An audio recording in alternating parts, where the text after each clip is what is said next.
seeing here. But it should be picking so much. Hope I'm getting this all. The ancient illusion. You see what it says about the ancestral masons. Look at the numbers.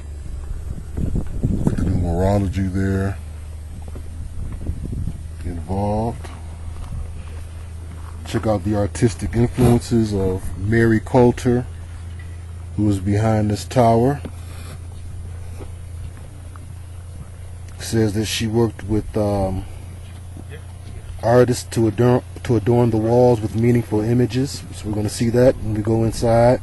Hopi artist Chester Dennis created incised petroglyphs on the interior parapets. Another Hopi artist, Fred Cabote, wove the history of his people into the murals on the first floor. Fred Geary precisely copied drawings found in ancient sites. Chester Dennis, these are all people involved in creating this tower. Now there's a tower here called the Tower of Ra and a temple called the Temple of Isis. We'll be seeing those two very shortly. But this is the tower, the Watchtower.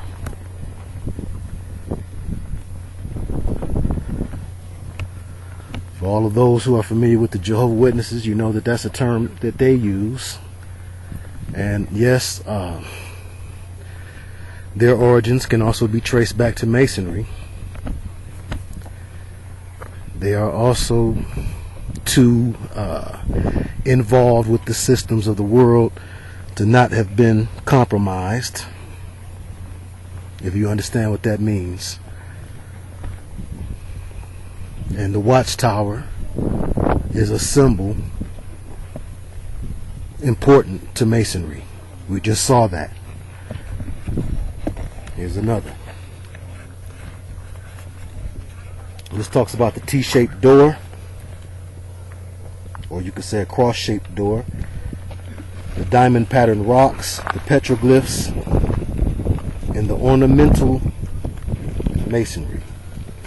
Revealing features, according to this explanation, official explanation concerning the Watchtower. Let's continue.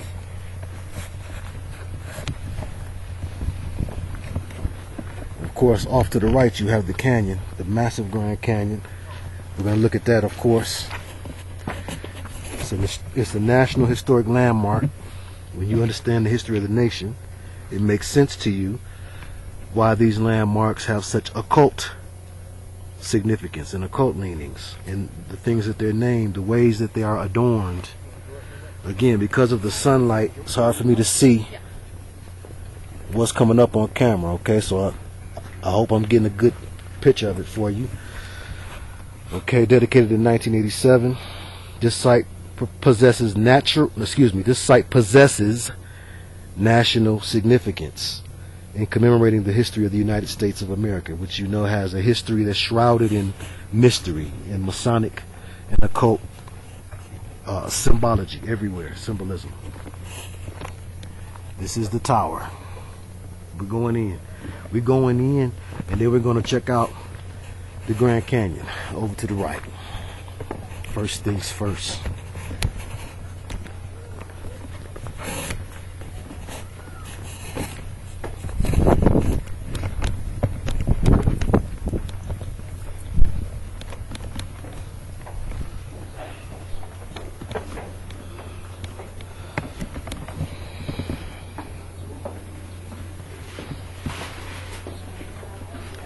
Of course, the owl, important symbolism to the Native Americans. The snake, the owl, the turtle, the cat, the wolf. Now, you know, we talk about the boule, the black leg. We talk about the Zionists, the Russian Khazar leg. Well, none of the Native American chiefs was involved. Remember, we talked about this. What about the spirits? They weren't deceived at all by the spirits. Where did the Native Americans come from? You see? So see, whenever we idolize something or we look at something with a prejudicial eye or prideful, We allow for pride to give us a blind side. You won't see the side you need to see. That's the fallen angel side. Fallen angels went everywhere. Everywhere. Look at that. And put it down. And they disguised themselves as beings and peoples of every land on every continent were deceived by these beings.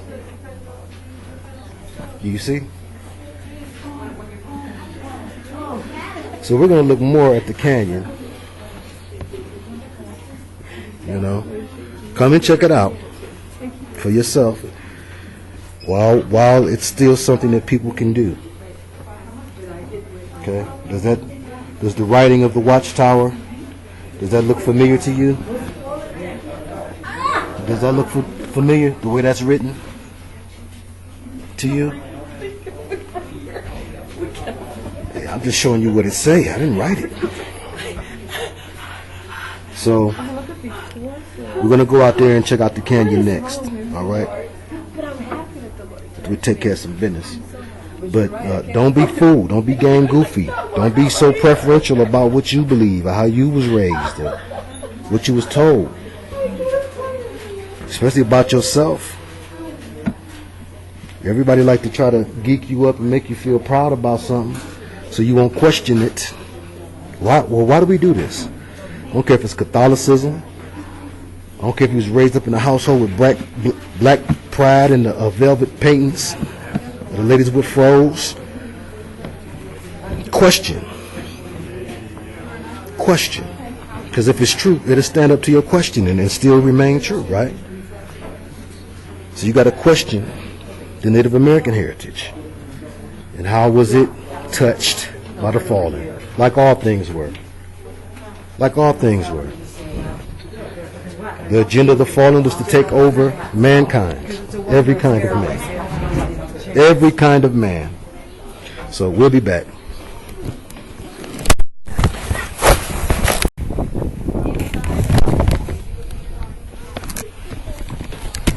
Okay. Hope you're not afraid of heights.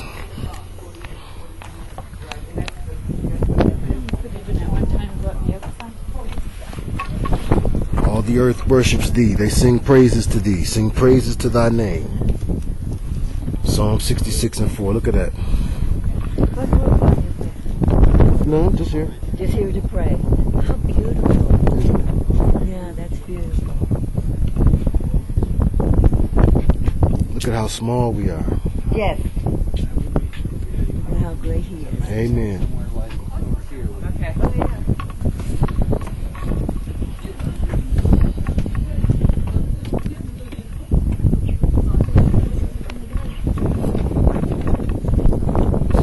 This is the tower we're on. This is the sun. Check it out.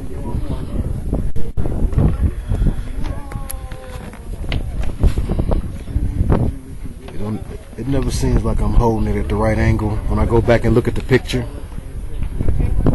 Okay, I was just down there talking to y'all. Then you come up here. You're not afraid of heights.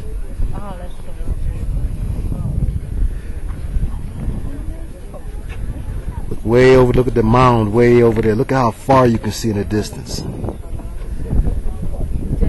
That's the illest, right? What's it all about?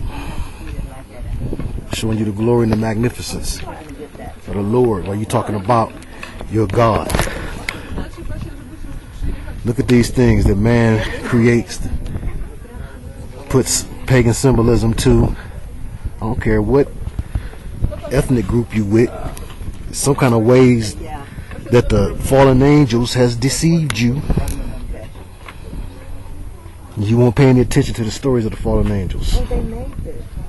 But you follow your ancient lore and you follow the myths and legends of your people. But you don't take them all the way back to the first ones. Go back to the Sumerians. Go back to the Anunnaki. You can't read the cuneiform. Go back to the beliefs of the Brotherhood of the Snake, the Brotherhood of Cain, go back and realize that it all is the same story told different ways to be made attractive to different types of people based on their need for self-image, self-deification, self-gratification. For each nation is twisted and turned just a little taste. The game's changed, but the names are replaced. And it's all about the same team. Zazel and them. You can find it best spelled out in Enoch. Check it out. We will be looking at Enoch and the book of Joshua next. You get everybody's mind right. I don't care where you're from. What's your nationality? What's your ethnicity? Some kind of way, the traditions that you hold, you've mixed your laws with your traditions. The traditions that you hold have been tainted, been compromised. So by default, you've ended up believing what fallen angels and their deceiving peons want you to believe. And they're peons, punks.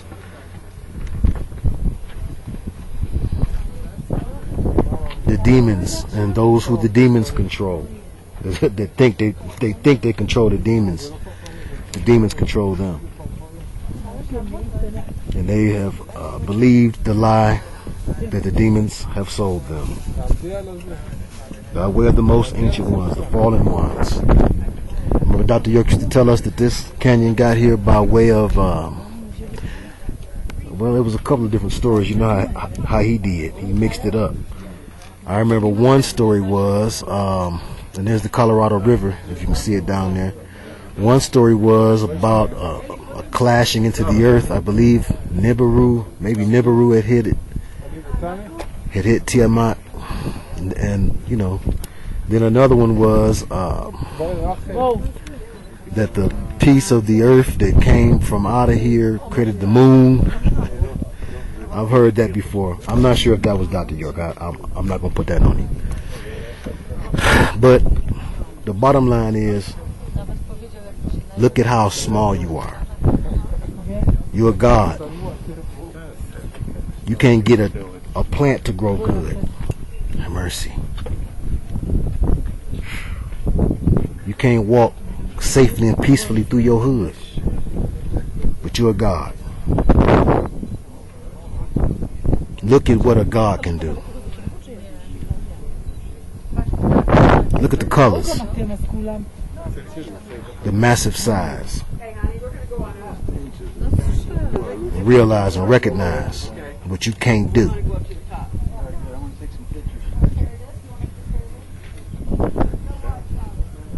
Look at what you can't do. I'll be back.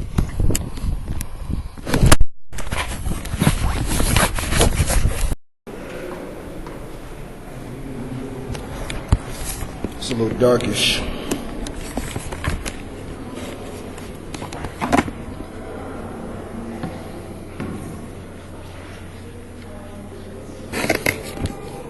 Check it out.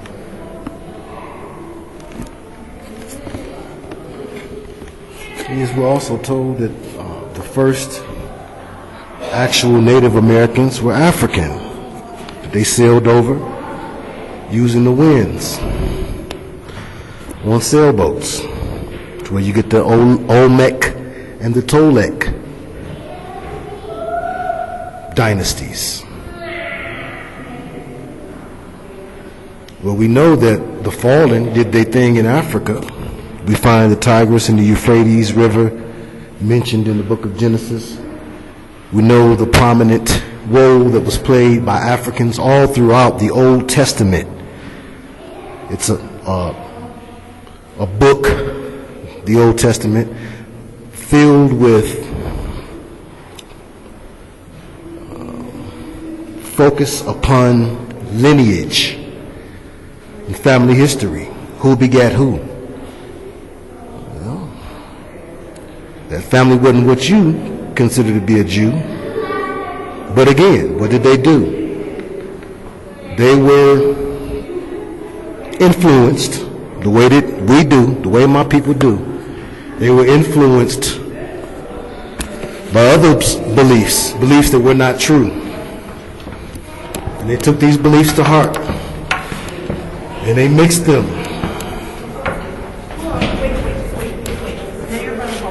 They mixed them with what was true. Once you mix the truth with a lie, it becomes untrue.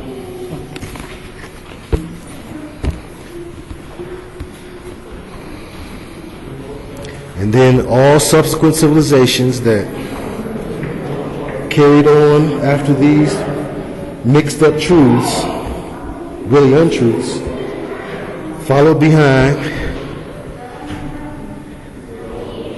regurgitating their own versions of the same deceptions. Culture after culture.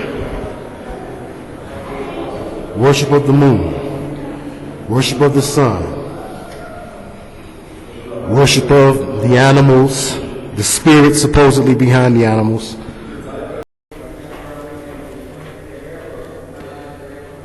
Various styles and forms. Still representing the fallen angels and their swarms. Look at them. Then you have the octagonal. Well, you're going to see a sun. You see the sun god there with the sun for a head. I don't know if I've got it aimed just right, but one of these frames, it should be in your sight. And then we go all the way down. Well, you know, the teepee is a structure with a pyramid shape. But then you go all the way down and you see the octagonal shape there. 8 sides, of course. Universally, worldwide, you'll see the same symbols. The names change, but the game's the same. You'll see the 8, you'll see the pyramids, you'll see the sun. All can be used as and should be used as evidence to the fact of what the fallen angels had done. They went everywhere. You can see some mound action here. Several mounds. The mound builders. See, there was one in particular I saw from out of the corner of my eye.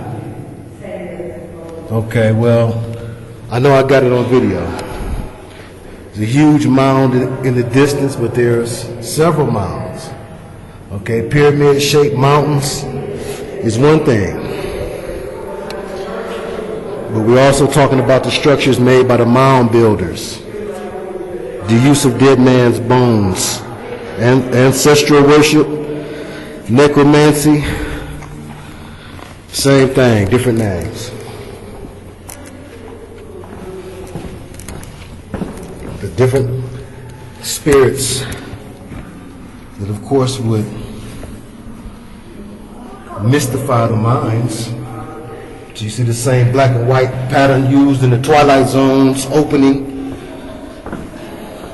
and in textbook cases of mind control. That same black and white pattern. Excuse me.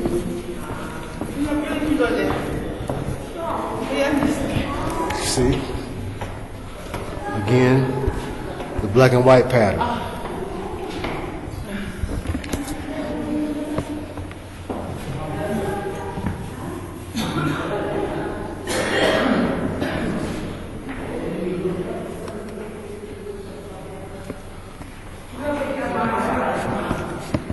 Bird god representation and stag god representation. Sacred geometrical symbols.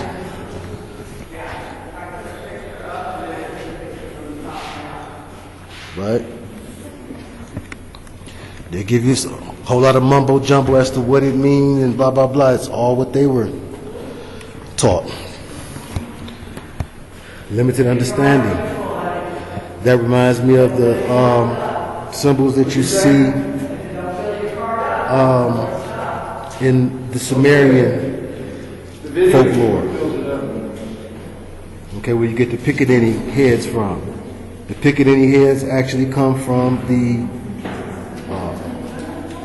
black-headed ones ancient Sumerian lore, you'll see the same symbolism. So Dr. York had us gone just by telling us that the Anunnaki was ancient black aliens that was going to come back to save us. It's the same thing. They use racial pride, ancestral pride, to tell you that magic isn't magic, necromancy isn't necromancy. You turn it into ancestor worship. Same symbols, over and over and over again.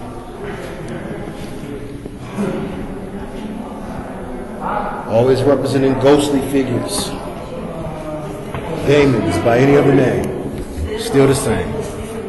The duality that demons produce. Look up here.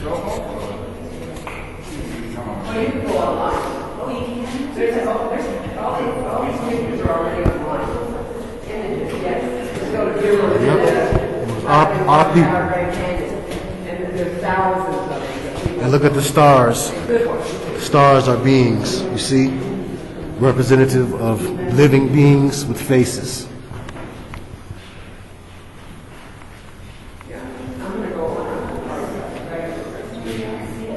Stars. You see the huge serpent about to eat its tail. Yeah, we got a key. She said that's our line too. Patch.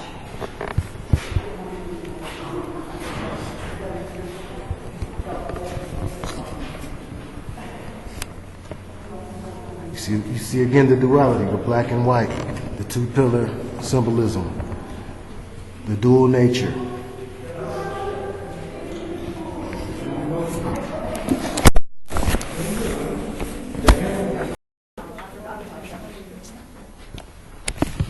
You're making something out of nothing. You think the position of the mound there, which we know is used for worship, and the tower here, and the canyon there is all coincidental. There was worship done near this canyon because of something that the ancients remembered. Again, it was the mix of a lie and the truth. They were told certain truths.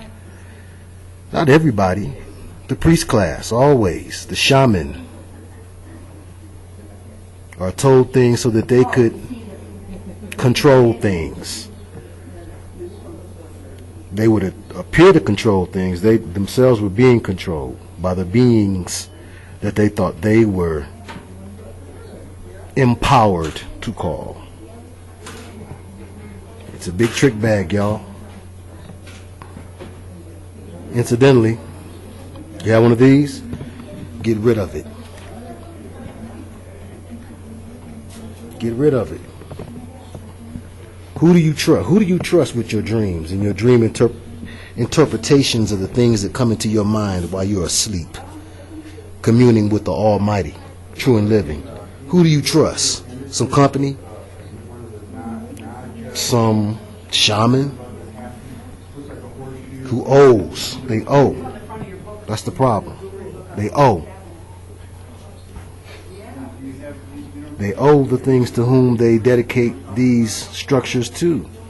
The same thing that you find with Santeria. Okay? You got to give some to get some. They owe. They end up owing. And they'll trade in you. They owe the gods a sacrifice anew. That's right. So you can't trust them in their books. None of the New Age gurus. They worse than Pastor Porkchop. Pastor Porkchop just trying to get a couple dollars. These folks is trying to get your soul up out of you. Soul fetchers. Soul fetcher demons. Their whole goal is to snatch up your soul. Not for themselves, but so they can get themselves out of a jam. You see? You can't use things of man or things devised by man's hand to protect you from the unseen. Ephesians 6. We wrestle not against flesh and blood. That's any symbol. You can't use any symbol in and of itself and protect yourself. What if they throw you somewhere in a prison and take all your symbols from you, take all your necklaces from you, take all your precious stones and your crystals from you,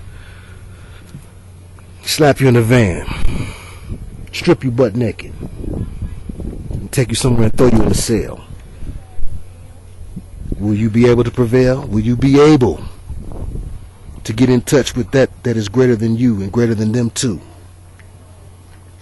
See, that's the problem in putting power in any object. Somebody can take it from you.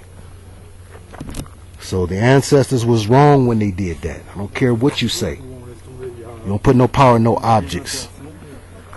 That's what they do. They have to put power in their objects. For their gods have no form. They have no flesh of their own.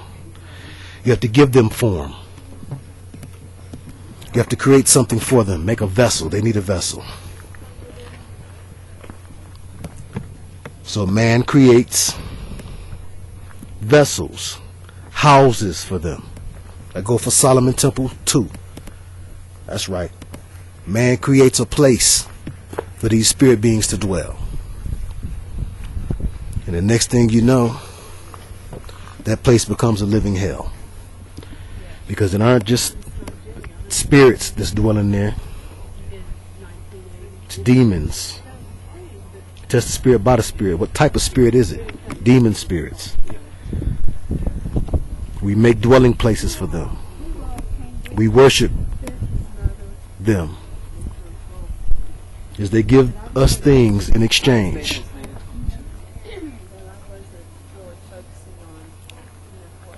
They give us things in exchange.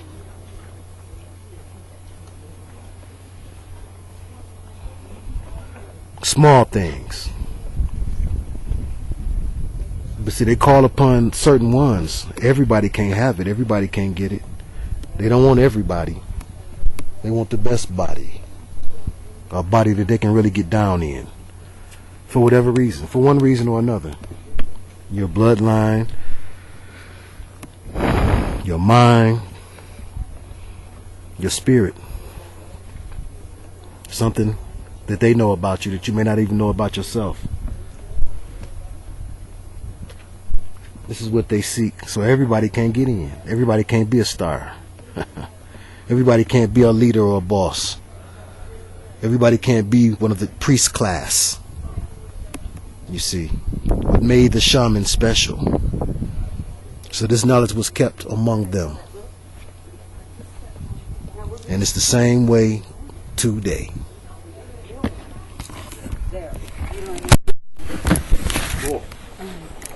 All right. Stick it right on. Okay, this is Grand Canyon's gateway. We're at the Navajo Point, again, of the Grand Canyon. And in case you think it was a bit of a stretch to relate that tower that you see way down there in the distance and the Navajo legends to the fallen angels, let's look at what the people here who put together the map for the park have to say about it. First of all, this is the gateway, Grand Canyon's gateway. See that? Secondly,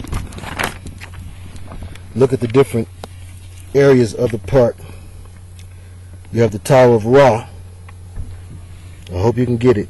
You have the Tower of Ra, the Isis Temple, Bright Angel Canyon, Bright Angel Creek, Zoroaster Temple, Juno Temple, Venus Temple, and Vishnu Temple, and Wotan's throne. Then, of course, the Horseshoe Mesa for the Omega sign. So, there it is right there for you. These people know what time it is, what's really going on. They understand the spiritual significance of this place and what the tribes were really deceived into believing versus what was really true concerning the fallen angels and their connection to this area. So let's look at things with a discerning eye and don't just take everything at face value. The reason that places are called national and historic monuments are always connected to their occult significance in the land we live in. And you see Diana Temple right there as well. Okay. All right. There it is.